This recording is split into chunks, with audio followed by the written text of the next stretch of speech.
2주 연속 하락세를 기록했던 문재인 대통령의 국정수행 지지율이 3주 만에 큰 폭으로 반등했습니다.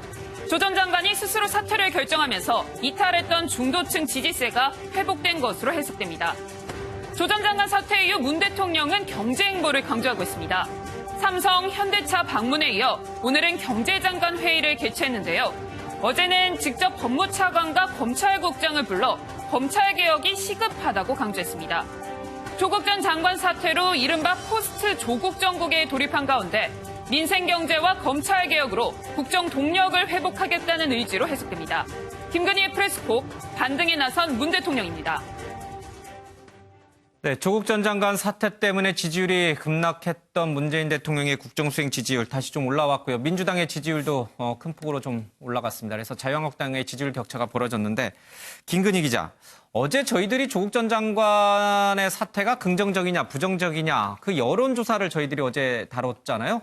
그 부분이 오늘 대통령 또 민주당의 지지율 상승에도 영향을 준 겁니까? 그렇습니다. 어제 저희가 그 리얼미터의 조사 결과에 대해서 말씀을 드렸었는데요. 예. 당시 이 502명을 대상으로 실시한 조사에서 조국 장관 사퇴에 대해 잘했다라는 판단이 62.6%로 잘못했다는 부정평가보다 높은 것으로 조사가 됐습니다. 예. 리얼미터 측은 오늘 또 발표와 관련해서 이 문 대통령의 국정수행 지지율이 상당히 탄력적인 회복세를 보이고 있다 이렇게 밝혔는데요. 이와 관련해서 그동안 문 대통령의 국정수행 부정적 인식의 가장 큰 원인이었던 조국 전 장관의 거취가 사퇴로 결정되면서 이 같은 회복세를 보인 것으로 보인다고 분석하기도 했습니다. 예. 조국 법무부 장관이 사퇴한 것에 대해서 긍정적이다. 이런 것이 62%를 차지했고 그 흐름이 그대로 대통령과 여당의 지지율로 이어진 것이다. 이렇게 보는 것이 맞다. 알겠습니다. 긍정적으로 평가한 이유는 무엇입니까? 그 한국갤럽이 10월 8일과 예. 10일에 했던 조사에 따르면요.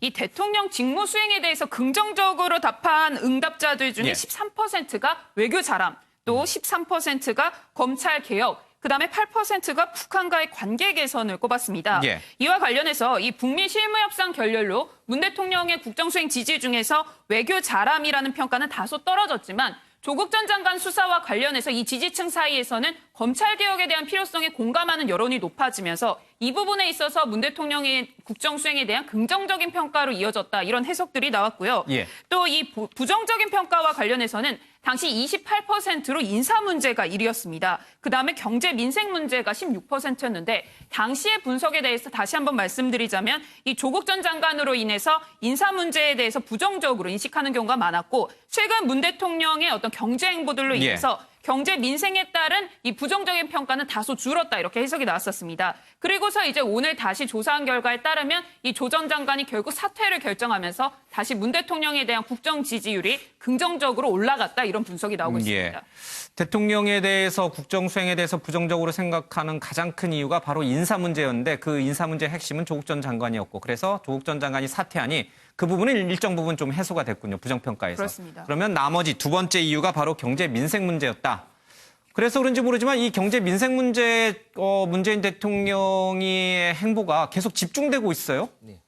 그래서 오늘 이제 그 경제장관 예. 회의도 지금 주재를 했거든요. 지금이요? 예, 예. 이제 끝났습니다. 근데 이제 예. 문재인 대통령이 경제장관 회의를 직접 주재한 거는 아마 취임 이후에 지금 처음이거든요. 예. 더군다나 지금 이제 경제 컨트롤 타워라고 하는 홍남기 경제부총리가 지금 미국 출장 중이에요. 예. 그럼에도 불구하고 이 문재인 대통령이 이 회의를 주재한 거는 그만큼 경제를 먼저 본인이 직접 챙기겠다라는 의지가 반영된 거고요. 예. 오늘 회의에서 이제 문재인 대통령의 발언을 간략하게 소개를 드리면 지금 우리는 경제와 민생에 힘을 모을 때다. 정부가 중심을 잡고 경제 활력과 민생 안전에 최선을 다해야 한다. 예. 기업이 투자할 수 있는 환경 마련하는데 최선을 다해야 할 것이다. 이런 발언을 했는데 최근에 이제 삼성전자나 현대차를 방문하는 등 뭐 이런 경제 예. 행보를 이어가고 있지 않습니까? 이거에 대한 이제 연장선상으로 보면 될 것 같습니다. 최 의원님, 오늘 2시에 경제장관 회의가 있었고 홍남기 장관이 부총리가 없는 상황에서 이제 대통령이 직접 주재를 했어요. 하면서 그런 얘기를 했어요. 정부 정책이 충분한 효과를 내려면 시간이 필요하다. 어려운 여건에서도 고용 개선 흐름이 뚜렷해지고 있다. 어제 통계청 조사를 보니까 고용 지표가 좋아진 건 맞는 것 같긴 한데요. 그런데 오늘 조선일보의 한 칼럼을 보니까 도대체 대통령이 3년 지난 이 시점까지 잘한 게 뭐냐? 하나라도 잘한 게 있으면 한번 얘기해봐라 이랬는데 쭉 실정들을 언급하면서 경제 엉망 아니냐 이렇게 이제 얘기를 했었어요. 대통령의 인식과 그 조선일보 칼럼의 인식이 굉장히 격차가 큰데 어떻게 보세요? 경제가 안 좋은 건 사실이죠. 예. 성장률이 떨어지고 있고 지금 고용 지표를 얘기했습니다. 고용률이 23년 만에 최고치로 높아졌다고 예. 그러는데 그 고용률이라는 게 내용을 들여다보면은 60세 이상의 그 노인분들이 정부 어떤 치료 사업이라든지 이런 걸로 인해 가지고 단기 취업을 한 예. 것들이 굉장히 많이 포함되어 있습니다.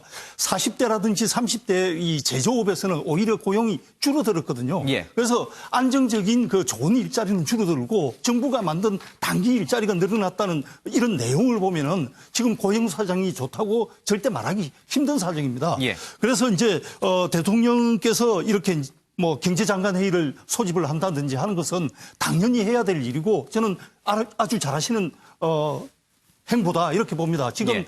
조국 사태 때문에 사실은 우리나라 경제가 굉장히 긴박한 상황임에도 불구하고 몇 달 동안 조국에게만 매달려 가지고 경제를 못 챙겼던 거 아니겠습니까?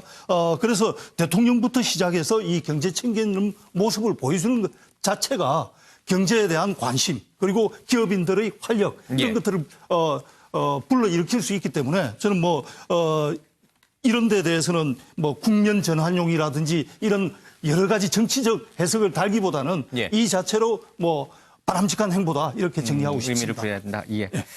자, 경제가 좋아지지 않고 있다. 비난용으로 쓰는 분들도 있겠습니다만은 또 쓴소리로 청와대는 좀 받아들일 부분도 분명히 있는 것 같습니다. 정부 정책이 충분한 효과를 내려면 시간이 필요하다. 이런 대통령의 인식이 있으니까요. 그런 쓴소리도 들어가면서 경제에 좀 올인하는 그런 정책을 좀 피면 좋을 것 같습니다. 최근의 행보는 바람직하다 이렇게 평가하시는군요. 알겠습니다. 자, 유호정 기자, 어제는 이 경제 행보 외에 또 법무부의 김호수 차관 지금 이제 장관 대행을 하고 있죠. 그리고 검찰국장을 청와대로 불러서 검찰 개혁에 대해서도 다시 한번 강조를 했는데 그 의미가 남다를 어떤 해석이 좀 가능할 것 같아요. 네, 그렇습니다. 이 대통령이 법무부 차관과 검찰국장을 청와대로 직접 불러서 이걸 또 공개 면담으로 1시간 동안 진행한 것은 상당히 이례적입니다. 예. 먼저 어떤 얘기 오갔는지 보시겠습니다.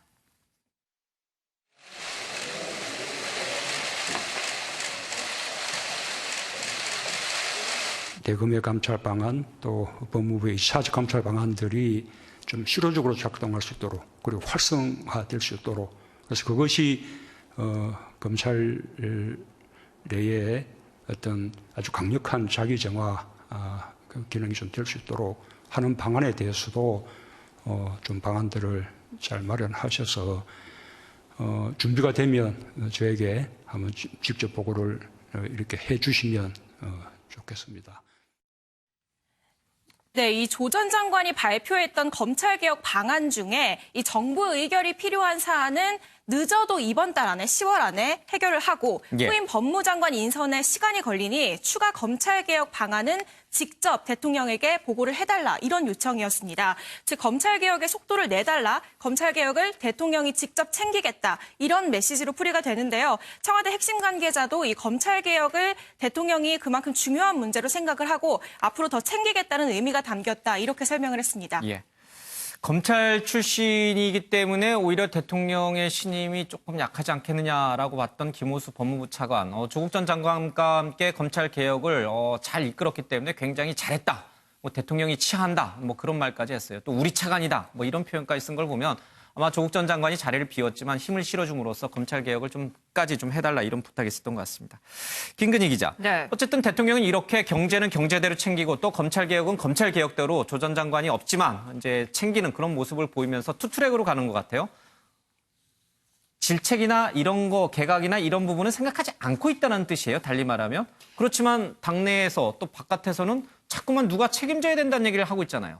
그렇습니다. 이 문 대통령으로서는 어쨌든 지금 현재 정부 좀 수습해서 가야 하기 때문에 무리하게 개각 이야기가 나오거나 하는 상황은 아닌 것으로 보이는데요. 그런데 이제 예를 들면 자유한국당 같은 경우에는 나경원 원내대표가 문 대통령도 사과를 해야 되고 노영민 실장이나 이해찬 대표도 물러나야 한다 이렇게 주장하기도 했습니다. 이와 관련해서 이인영 더불어민주당 원내대표가 완전히 결례다 이렇게 표현하기도 했는데요. 어떤 내용인지 직접 화면으로 함께 보겠습니다.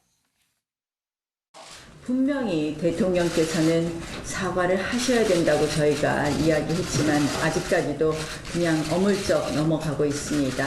대통령을 잘못 보좌한 노영민 실장, 책임지고 그 자리에서 사퇴해야 된다고 말씀드립니다. 이해찬 민주당 당대표도 저는 사퇴함이 마땅하다고 생각을 합니다.